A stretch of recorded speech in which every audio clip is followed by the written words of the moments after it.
Gli aquiloni sono la matita con cui Dio disegna in cielo i sorrisi dei bambini.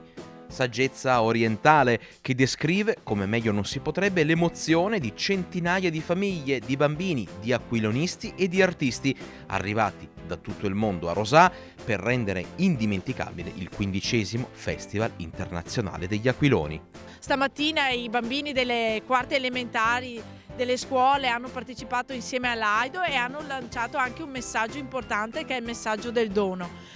Quindi grazie alla presenza di tanti volontari e di tante associazioni si può passare del tempo insieme con la propria famiglia, festeggiare anche la festa del papà. L'evento, organizzato dalla Proloco di Rosà in collaborazione con il gruppo Teste per Aria e con il patrocinio del Comune e della Regione Veneto, è partito facendo segnare un'affluenza da record e il meglio deve ancora arrivare. Siamo già partiti col botto, pieno di bambini, di colori e soprattutto il vento sembra ci sia, quindi ci sta aiutando in questa kermesse che è diventata ormai un appuntamento fisso per il territorio.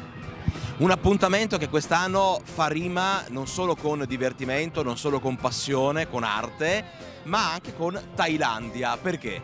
Ma perché è l'anno della Thailandia? Perché domenica mattina arriverà l'ambasciatore thailandese, perché domani più di 300 thailandesi saranno qui in questo magnifico teatro all'aperto con i loro costumi e con la loro voglia di farci divertire. Oltre 100 artisti aquilonisti provenienti da 15 paesi del mondo, quasi 100 volontari della Proloco e poi associazioni del territorio, scolaresche e un ospite speciale, il thailandese Wairoi Wani, rinomato a livello internazionale per la sua maestria nell'arte degli aquiloni. Insomma, un festival che sta già regalando emozioni, spettacolo e Tanti abbracci!